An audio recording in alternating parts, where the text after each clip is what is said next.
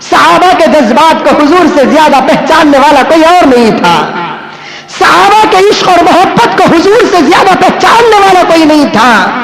تو حضور نے پہچانا یہ مرنے پر فکر نہیں کر رہے ہیں, دوبارہ اٹھ کر حساب و کتاب کے ختم ہونے کے بعد جنت کے داخلے کے بعد خدا کے دیدار کے مشتاق ہیں.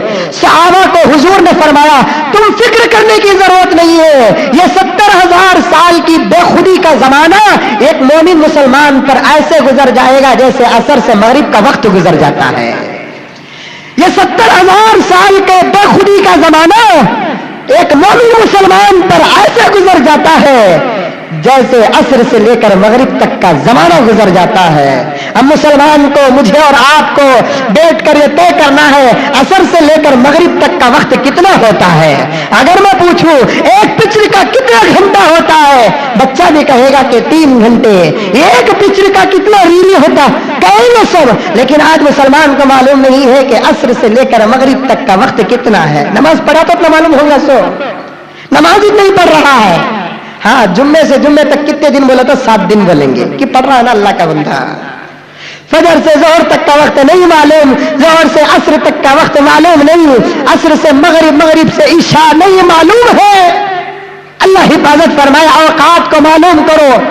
بہت افسوس ہوتا ہے کہ مسلمان کو نماز کا وقت بھی نہیں معلوم. کئی نوجوان فون کر کے پوچھتے حضرت 6:30 بجے 6:20 کو مغرب کا وقت شروع ہو رہا ہے, کہیں سفر کو گئے, معلوم نہیں کہ 7 بجے بھی نماز پڑھنا کہ نہیں پڑھنا, 7:15 کو بھی پڑھ سکتے ہیں کہ نہیں پڑھ سکتے ہیں, 7:30 کو بھی نماز پڑھ سکتے ہیں کہ نہیں پڑھ سکتے ہیں. ایک فن ہوتا ہے وقت کو معلوم کرنے کا, وہ فن تو ہم انشاءاللہ تعالی عمل کریں گے. بنی بنائی اس فنی کتابیں الحمدللہ آپ حضرات کے جیب میں رکھنے کے قابل آج شہر بنگلور کے اندر بھی پیدا ہو چکے ہیں. خود ہمارے مدرسے الکلیت السعودیہ سے ایک جنتری نکلی ہے, سعودی جنتری. اس جنتری کے اندر سال بھر کے نمازوں کا وقت معلوم ہوتا ہے. جنوری میں فجر کا وقت کیا ہوتا ہے, فروری میں فجر کا وقت کیا ہوتا ہے, مارچ اپریل میں جون میں عشاء اور مغرب کا وقت کیا ہوتا ہے. ایک مسلمان کی پہچان میں سے ایک بھی ایک پہچان بن جائے گی. اس کے جیب میں جہاں موبائل کے لیے جگہ ہوگی, اس کے جیب میں جہاں نوٹوں کے لیے جگہ ہوگی, اس کے جیب میں جہاں اس کے کلیکشن کی چیٹیوں کی جگہ ہوگی, وہیں اس کے جیب میں نماز کے اوقات کی بھی جگہ ہوگی. اسے دوسروں کو پوچھنے کے بجائے ڈائری کھولے گا اور معلوم کرے گا. صبح تو اگر خدا نہ خواستہ آنکھ لگ گئی ہے, اب اٹھ کر دیکھتا ہے کچھ اندھیرا بھی ہے کچھ اجالا بھی ہے, یہ وقت نماز پڑھنے کا ہے کہ نہیں ہے. گھڑی دیکھ رہا ہے 6:30 ہو چکے ہیں, اب اٹھنے وقت فون کسے کریں گے. اس لیے اگر وہ وقت کو اٹھا کر معلوم کر لے گا تو پڑھنا جائز ہے یا ناجائز ہے معلوم ہو جائے گا. اس لیے 10 یا 15 روپے بہت سارے جگہوں میں ملتی ہے سعودی جنتری, اسے بھی آپ خرید سکتے ہیں. عرض کر رہا ہوں میں اوقات کو معلوم کرو, تو میرے حال عرض کر رہا تھا ایک مومن مسلمان پر یہ 70,000 سال کا عرصہ ایسے گزرے گا جیسے عصر سے لے کر مغرب کا وقت گزر جاتا ہے. 70,000 سال کے بعد دوسرا سور حضرت اسرافیل علیہ السلام پھونکیں گے تو دنیا کے شروع سے لے کر آخر تک اللہ تبارک و تعالیٰ جس چیز کو سب سے پہلے پیدا کیا اس چیز سے لے کر اور اس چیز تک جس چیز کو سب سے اخیر میں پیدا کیا, چاہے وہ درختوں میں سے ہو, چاہے وہ جانوروں میں سے ہو, چاہے وہ ہوا پانی میں سے ہو, چاہے انسانات اور جنات میں سے کیوں نہ ہو, ملائکہ انبیاء فرشتے کوئی بھی کیوں نہ ہو, سب کو اللہ تبارک و تعالیٰ پیدا کریں گے. اس وقت سب سے پہلے کون اٹھیں گے؟ میرے آقا حضرت محمد مصطفیٰ صلی اللہ علیہ وسلم اسرافیل کے دوسرے پھونک کو سن کر سب سے پہلے میرے آقا اٹھیں گے اور فرماتے ہیں پیغمبر دو جہاں محمد رسول اللہ صلی اللہ علیہ وسلم کہ سب سے پہلے میں اٹھوں گا, اٹھ کر اللہ کے عرش کی طرف دوڑوں گا تو جا کر دیکھتا ہوں کیا کہ مجھ سے پہلے عرش کے ایک پاؤں کو موسیٰ پکڑ کر رو رہے ہوں گے. اس سے پہلے عرش کے ایک پاؤں کو موسیٰ پکڑ کر رو رہے ہوں گے. حضور نے فرمایا فضیلتوں کی تطبیق مت کرو, ایک کی فضیلت کو بڑھا کر دوسروں کو مت گھٹاؤ. میری فضیلت تو ہے ہی اپنی جگہ پر, ورفعنا لک ذکرک, لیکن ایسے انداز سے بات کرو کہ کسی کی فضیلت اور کسی کی شان میں فرق نہ آئے. تو بتانا یہ میں چاہتا ہوں ہر چیز کو اللہ تبارک و تعالیٰ نے پیدا کیا. کوئی یہ نہیں کہہ سکتا کہ اللہ تبارک و تعالیٰ اس چیز کو ایسا پیدا کرتا اس چیز کو ایسا پیدا کرتا. کوئی خدا کو مشورہ دینے والا نہیں اور اللہ تبارک و تعالیٰ نے کسی سے مشورہ کیا ہی نہیں. اب کچھ پڑھے لکھے لوگ سوال کر سکتے ہیں کہ حضرت یہ اعتراض ہے وہ ایک انسان کو پیدا کرنے سے پہلے اللہ تعالیٰ نے فرشتوں سے پوچھا نا وَإِذْ قَالَ رَبُّكَ لِلْمَلَائِكَةِ إِنِّي جَاعِلٌ فِي الْأَرْضِ خَلِيفَةً. اللہ تعالیٰ نے انسان کو بنانے سے پہلے فرشتوں سے مشورہ کیا. حالانکہ مشورہ نہیں کیا اللہ تبارک و تعالیٰ مشورہ نہیں کیا اللہ تبارک و تعالیٰ انسان کو بنانے سے پہلے فرشتوں کو جمع کر کے انسان کی فضیلت کو بتایا. ایک ایسی مخلوق کو پیدا کرنا چاہتا ہوں میں وہ مخلوق اگر میری فرما برداری کرے گی تو وہ تم سے بھی آگے نکل جائے گی. بتانا چاہتا تھا اللہ تبارک و تعالیٰ وہ تم سے کمزور ہوں گے وہ تم سے طاقت میں کم ہوں گے حسن میں بھی بظاہر وہ تم سے کم ہوں گے. کون تم بھی بول سکتا مجھے دیکھا آپ کو دیکھا وہ انہیں اس کے سکا ہے با اس کے سکا ہے با اس کے سکا ہے با بول سکتے ہیں. کون تم بھی کسی تمہیں دیکھ کو جبرائیل کے سکا ہی کیا بول کر بول سکتے کیا اسرائیل کے سکا ہی بول کر بول سکتے کیا میکائیل کے سکا ہی دیکھ کر نہیں بول سکتا کیونکہ اللہ تعالیٰ نے ملائکہ کو نور سے پیدا کیا اور نور ہے ہی ایک خوبصورت چیز بہت حسین بہت جمیل چیز ہے. تو حسن کے اعتبار سے بھی انسان ذرا کم طاقت کے اعتبار سے بھی انسان کم. طاقت کا تو انسان کے پاس اعتبار ہے ہی نہیں ہے. قرآن نے انسان کی طاقت کو بتایا خلق الانسان ضعیفا ہم نے انسان کو بہت ہی کمزور اور ضعیف بنا کر پیدا کیا ہے. کتنا اٹھا سکتے ہیں تمہیں میرے نوجوان بھائیوں سے پوچھتا ہوں کتنا اٹھائیں گے تمہیں 5 کلو 10 کلو 15 کلو کوپن سے لے لگو گھر کو لے لگا گیا تو 4 گلاس پانی پیتے ہاپتے 25-50 سال کے بڈھے ہاپتے نہیں ہاپنا شروع ہو جاتا دم مارا تو ہاپتا نہیں تو اور کیا کریں گے. اس زمانے میں 9-9 ہزار میل کا سفر کرتے تھے. اللہ اکبر ایک ایک حدیث کے لیے ہزاروں میل کا سفر کرتے تھے اور حدیث لے کر پانی بھی پیے بغیر واپس آ جاتے تھے. اور ہم 5 کلو نہیں اٹھا سکتے 10 کلو نہیں اٹھا سکتے. طاقت کے اعتبار سے بھی کم ہے طاقت کے اعتبار سے کم. حضور اکرم صلی اللہ علیہ وسلم طائف گئے تبلیغ کے لیے دعوت ایمانی کے لیے طائف کو گئے اپنے غلام کے ساتھ دعوت دے رہے ہیں بدلے میں پتھر برسائے جا رہے ہیں دعوت دے رہے ہیں بدلے میں اوباش لوگوں کی گالیاں پڑ رہی ہے پتھر ایسے پڑے میرے آقا کے سر مبارک کا خون تلووں پہ جم رہا ہے. غلام نے آقا سے عرض کیا کہ یا رسول اللہ بد دعا کر دیجیے اس قوم کو جو پیغمبر کو سمجھ نہ سکی اور دعوت توحید کو سن نہ سکی بد دعا کر دیجیے. حضور ہاتھ اٹھاتے ہیں غلام کہتے ہیں میں سمجھا حضور کی بد دعا فوراً رنگ لائے گی. یہ کیسے آقا ہے کہ ہاتھ اٹھتا ہے تو امت کی بد دعا کے لیے نہیں دعا کے لیے اٹھتا ہے. غلام کہتے ہیں میں نے ان الفاظوں کو اپنے کان کی تختیوں میں پتھر کی لکیر سے بھی زیادہ مضبوط کر کے رکھ لیا. ہاتھ اٹھا کر اللہ کے رسول صلی اللہ علیہ وسلم پتھروں کا جواب دے رہے ہیں گالیوں کا جواب دے رہے ہیں خون بہا کا جواب دے رہے ہیں. اللہم اہدی قومی فإنہم لا یعلمون. اے اللہ یہ پیغمبر پر پتھر مار رہے ہیں یقیناً تجھے غصہ آتا ہوگا. یہ پیغمبر کو گالی دے رہے ہیں یقیناً تجھے غصہ آتا ہوگا. تجھے غصہ آنے سے پہلے میں نے میری امت کو معاف کر دیا ہے. میری امت سے مواخذہ نہ کر میری امت کو عذاب میں مبتلا نہ کر. اگر یہ خو ایمان نہ لے کر آئی ہے تو ان کی اولاد تو ایمان لے کر آئی ہے. میری تو خواہش ہے یا الہ العالمین کہ اسی قوم کو تو ہدایت دے دے اس لیے کہ انہوں نے ابھی مجھے پہچانا نہیں ہے. اللہم اہدی فإنہم قوم اللہم اہدی قومی فإنہم لا یعلمون. اے اللہ میری قوم کو ہدایت دے دے یہ نہیں جانتی ہے. آخر حضور صلی اللہ علیہ وسلم بے ہوش ہو جاتے ہیں. غلام خانے پر سرور کائنات فقر موجودات صلی اللہ علیہ وسلم کو ڈال کر ایک باغ پہ لے کر آتے ہیں اور وہاں آ کر خون پوچھا کرتے ہیں اور پانی پلاتے ہیں. ایک فرشتہ آتا ہے حضور کے دربار اقدس پر پہلوں تیرے کھڑتا ہے اور عرض کرتا ہے کہ یا پیغمبر آپ اجازت دیجئے کہ اس قوم کو میں وہ بدلہ چکاؤں گا, اس قوم کو میں ایسے ہلاک کروں گا جیسے آپ سے پہلے نبیوں کی امت کو میں نے ہلاک کیا ہے. حضور نے اس فرشتے کو پوچھا من انت, تو کون ہے؟ تو فرشتہ کہتا ہے یا رسول اللہ, اللہ تعالیٰ نے مجھے صرف عذاب دینے کے لیے پیدا کیا ہے. اللہ کے رسول نے پوچھا تو نے کیسے کیسے عذاب دیا ہے؟ وہ فرشتہ حضور اکرم صلی اللہ علیہ وسلم کو اپنی کارگزاری سناتا ہے. جب قوم لوط کی قوم نے فحش گناہ کیا تھا, ایسا گناہ کہ سنتے ہوئے بھی غیرت آتی ہے, لیکن آج ایسے گناہ کا رواج اور ایڈورٹائز دیا جا رہا ہے. مرد سے اپنے خواہش کو پورا کرتے تھے.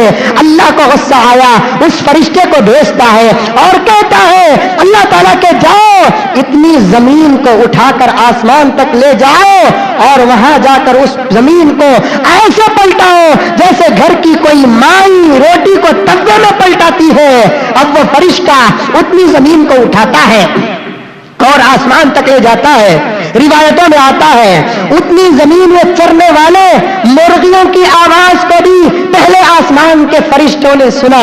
اتنا قریب لے کر گیا وہ فرشتہ اور وہاں سے الٹا کرتا ہے تو دھن سے آ کر ایسے دھستے ہیں. حدیث میں آ رہا ہے وہ دھسنے کی سختی اتنی سخت تھی کہ آج تک وہ زمین میں دھستے جا رہے ہیں. پتا نہیں ہے کہ ان کو کہاں جا کر رکنا پڑے گا. حضور نے پوچھا یہ کام تم اکیلے کیے یا ہزاروں کی جماعت سے کیے؟ ایک جنازہ اٹھانے کے لیے 4 نوجوانوں کی ضرورت پڑتی ہے. گھر سے لے کر باپ کا جنازہ لے کر مسجد کو آتے ہیں, 10 کھاندہ بدلی کرتے ہیں, مسجد سے جنازہ اٹھتا ہے, قبرستان تک سب وہ کھاندہ بدلی ہوتی ہے.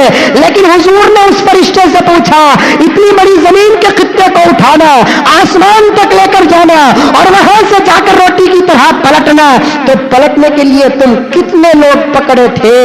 کتنے لوگ نے اس زمین کے خطے کو اٹھایا تھا؟ تو وہ فرشتے ہلکی سی مسکراہٹ کرتے ہیں, حضور کے دربار میں عرض کرتے ہیں یا رسول اللہ ہماری جان آپ پر قربان ہے, میں دوسرا فرشتہ شریک ہونا تو دور کی بات, اس زمین کو ایک ہاتھ سے اٹھاتے ہوئے میں نے دوسرا ہاتھ تک نہیں لگایا. اس زمین کو میں ایک ہاتھ سے اٹھاتے ہوئے دوسرا ہاتھ تک نہیں لگایا. یہ پاور ہوتا ہے فرشتوں کا, یہ طاقت ہوتی ہے فرشتوں کی, یہ ہمت ہوتی ہے فرشتوں کی. اس کے باوجود ان تمام فرشتوں کو بٹھا کر اللہ رب العزت نے مشورہ نہیں کیا, انسانیت کی عظمت کو فرشتوں کے سامنے اظہار کیا اور بتایا ایک ایسی مخلوق کو میں پیدا کرنا چاہتا ہوں, ایک ایسی جماعت کو میں پیدا کرنا چاہتا ہوں, اگر وہ میری فرما برداری کرے گی حسن میں تمہارے سے آگے بڑھ جائے گی, طاقت میں تمہارے سے آگے بڑھ جائے گی, فضیلت میں تمہارے سے آگے بڑھ جائے گی. انتہا تو فرشتوں کی سدرۃ المنتہا ہے. آسمان سے زمین تک ایک مسافت, زمین سے آسمان تک ایک مسافت, آسمان سے اللہ کے دربار تک کئی انٹرس ملتے ہیں, دروازے ملتے ہیں. 7 آسمان آپ نے سنا ہوگا, 7 آسمان سے لے کر عرش تک پہنچنے کے لیے کافی مسافت ہے جسے ماپنے کے لیے آج تک کوئی میٹر پیدا ہی نہیں ہوا. پھر عرش سے کرسی سے اللہ تبارک و تعالی, تو فرشتوں کی انتہا 7واں آسمان. خاص فرشتوں کی انتہا جو ہوتی ہے ایک مقام آتا ہے جسے سدرۃ المنتہا کہتے ہیں. ایک بہت بڑا چٹیل میدان ہے جو پورے آسمان کو گھیرا ہوا ہے. وہاں ایک بہترین خوبصورت اور خوشبو والا درخت ہے, اس کو کہتے ہیں سدرۃ المنتہا. کبھی انشاءاللہ تعالیٰ میں اس کی تفسیر اور تحقیق پیش کروں گا. آخری اسٹیج ہوتا ہے فرشتوں کا, اس سے آگے فرشتہ بھی جا نہیں سکتا, اس سے آگے فرشتہ بھی جا نہیں سکتا. تو اللہ تبارک و تعالیٰ نے پورے فرشتوں کو جمع کر کے انسانیت کی فضیلت کا اظہار کرتا ہے اور بتاتا ہے تمہاری انتہا تو سدرۃ المنتہا ہے, لیکن میرے بندے کی انتہا میں خود ہو جاتا ہوں. وہ تک پہنچ جاتا ہے بآسانی سے، ایسے تم جسموں سے پہنچتے ہو، میرا بندہ زمین میں کھڑ کر پکارتا ہے تو اس کی آواز مجھ تک پہنچ جاتی ہے۔ حدیث میں آتا ہے کہ اگر کوئی مظلوم ظالم کے لیے بد دعا کرتا ہے، اس مظلوم کی بد دعا کو خدا تک پہنچنے کے لیے کوئی فرشتہ روکنے والا نہیں ہے۔ کوئی عادل بادشاہ اپنی رعایا کے لیے دعا کرتا ہے، اس کی دعا خدا تک پہنچتی ہے، سدرۃ المنتہا میں اسٹاپ نہیں ہوتی۔ کوئی ماں باپ اپنے بچے کے لیے دعا کرتے ہیں، ان کی دعا بھی خدا تک پہنچ جاتی ہے، ان کی دعا کو روکنے والا کوئی نہیں۔ اور جسمانی اعتبار سے اگر کریں گے، موازنہ اور مقابلہ کریں گے، ہمیں اس بات کا فخر بھی ہے کہ میرے آقا نے بنفس نفیس اپنی جسمانی جسم کے ساتھ اللہ کے دربار تک گئے اور اللہ تعالیٰ سے مصافحہ معانقہ کر کے آئے ہیں۔ جبرائیل آگے نہیں جا سکے، وہاں اللہ کے رسول کی ذات چلے گئی ہے۔ فرشتے طاقتور، اللہ تبارک و تعالیٰ نے بنا بتایا کہ اگر میرے بندے میری فرما برداری کر لیں گے وہ تم سے آگے ہو جائیں گے، اگر میرے بندے میری نافرمانی کریں گے وہ شیطان لعین سے بھی بدتر ہو جائیں گے۔ میں کچھ عرض کرنا چاہتا تھا، اس سے پہلے میں نے تمہیدی باتیں بتا رہا تھا۔ عرض کرنا چاہتا ہوں، اللہ تعالیٰ نے جسے چاہے جیسا چاہے پیدا کر سکتے ہیں، اس کی بناوٹ میں، اس کی کاریگری میں، اس کے بنانے میں کسی کو کسی کا اعتراض، کسی قسم کا کوئی اعتراض پیدا نہیں ہو سکتا۔ کسی کو کالا بنایا، کسی کو کالا بنایا، کسی کو گورا بنایا، کسی کو اچھا بنایا، کسی کو برا بنایا، کسی کو مالدار، کسی کو غریب، کسی کو اونچا، کسی کو گڈھا، کسی کو موٹا، کسی کو دبلا، وہ بنا رہا ہے۔ اب میں دبلا ہوں، میں اللہ سے پوچھ نہیں سکتا اللہ منجے کہیں کو تو دبلا بنایا سب بول رہی مجھے انہیں ہے رے مچھر کے سکا باتا مت کرتا، وہ تو موٹا بولے تو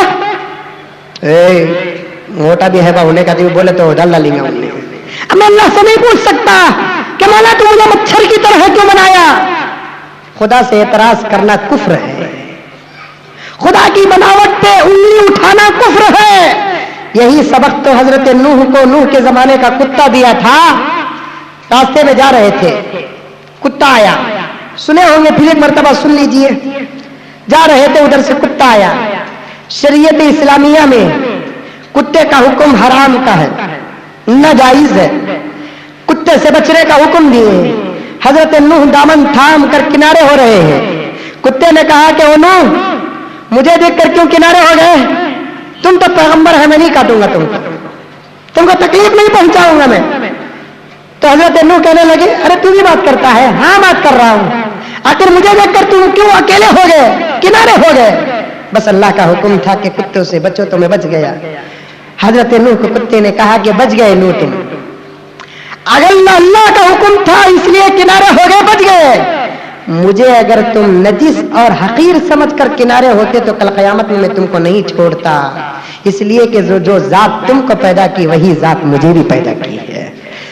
انسان کو بنانے والا اللہ، کتوں کو بنانے والا اللہ، سوروں کو بنانے والا اللہ، بکریوں کو بنانے والا اللہ، تمام چیزوں کو بنانے والا اللہ ہے۔